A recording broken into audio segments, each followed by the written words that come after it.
2402. Why was there a need for such an archive of Czech independent culture in the West?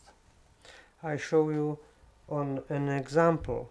It is the problem how to document independent publishing, how it works. For instance, this is the well-known essay by Milan Šimečka, The Restoration of Order. This is the original type manuscript, and this is the samizdat edition, signed by the author with his photograph, typewritten of course, but well bound. And then printed book in Czech, and then different foreign editions in English, in French, in Italian.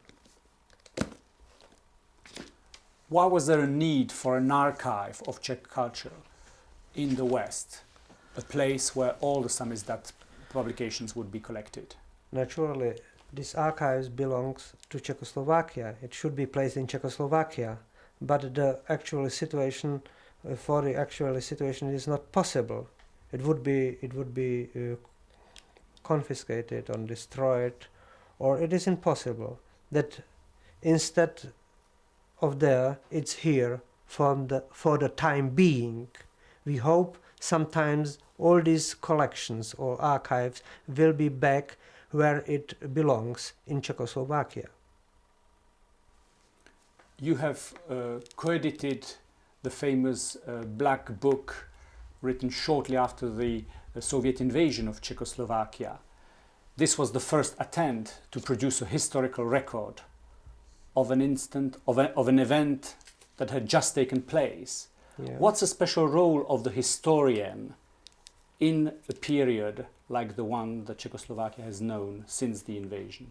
Not to let destroy the evidences, to collect them, to put them together, and to present it to the public.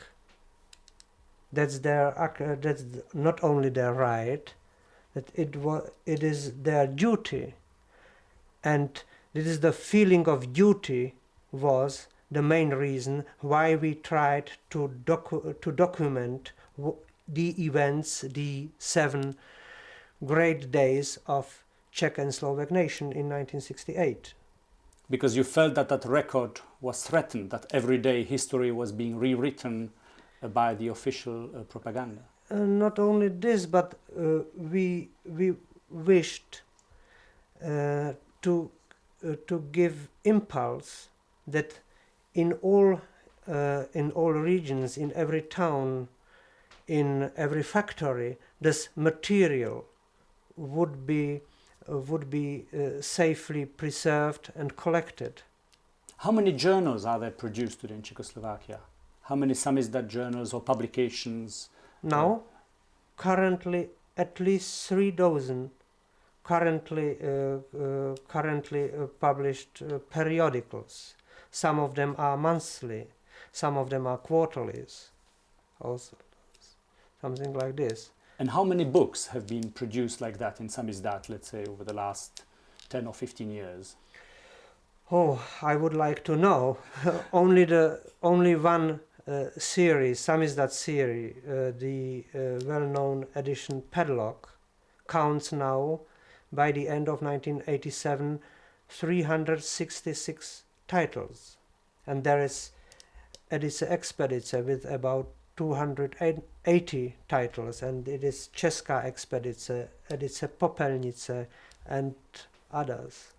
I think it's perhaps 1,000 works, 1,000 books that cannot be published in Czechoslovakia.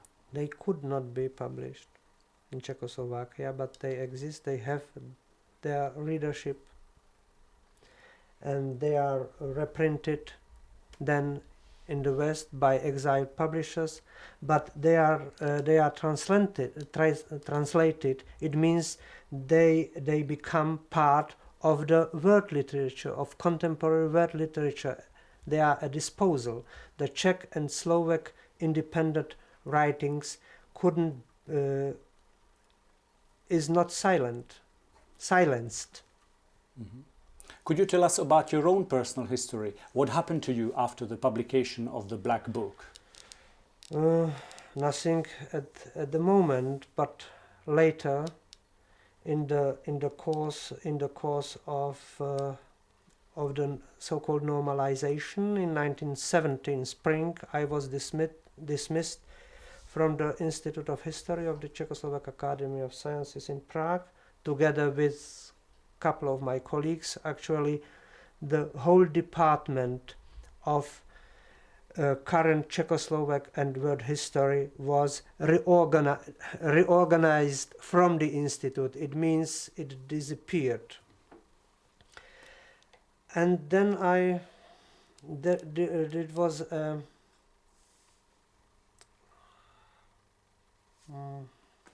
trestní stíhání. I was prosecuted.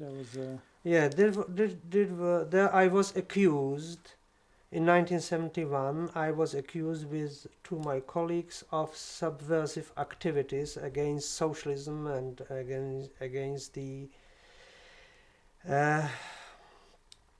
socialist order. Writing history was considered to be a subversive preparing activity? this, it was not written, it was only a documentation. It was a documentation on the invasion and how the people in Prague and in Czechoslovakia reacted. We documented not only the resistance of the population, we recorded and we documented what the Soviet mass media said and what they claimed, and it was not one-sided. Why do you think the authorities were so sensitive to your undertaking? Why? Because it was true what actually happened, and not what they wanted to be believed that happened. How come historians have become one of the prime targets of the normalization, sacked from their jobs, etc.? There are many reasons. One of it is ideological. The Marxist-Leninist ideology is a historical ideology. Secondly, because the regime has no legitimacy in free elections, that it bases its legitimacy in the history. In Czechoslovakia, the legitimacy in 1948.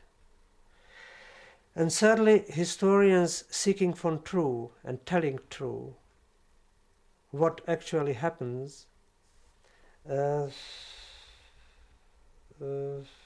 they are conflicting with the aims of actually politics or actual line of the last interpretation of the last session of Central Committee of Communist Party.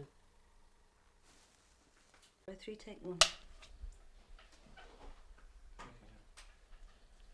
Why is it important to have the archive here in the West? Because such an archive cannot be built up and work in Czechoslovakia. That is, for the time being, it must be placed here in West in safety. That's all. But what's the bigger idea behind collecting all the material? Why is it important to gather all this material for you? It is important there are many reasons. One of it to preserve it, then to make it available to anybody who needs to consult it. We are making copies of these materials, and we are making it available to libraries, to researchers, to publishing houses, to journals, etc., etc. And thirdly, it must be published. what was not published until now, and it must be studied, and therefore it is important. Is unofficial culture particularly vulnerable to being destroyed? Is it? Of it is, because there are no institutions in Czechoslovakia who preserve these materials. It is confiscated at every house search in dissidents' houses. It is destroyed by the police. It was confiscated. And what happened to you after 1968? In the spring 1970, I was dismissed from the Institute of History together with a couple of my colleagues, and then I was unemployed for some time, and then I worked in a couple of jobs, mostly as a stoker in a Prague hospital. In 1975, I decided to fight for my emigration. I wrote an open letter to the World Congress of Historians in San Francisco describing the situation of historiography in Czechoslovakia after purges.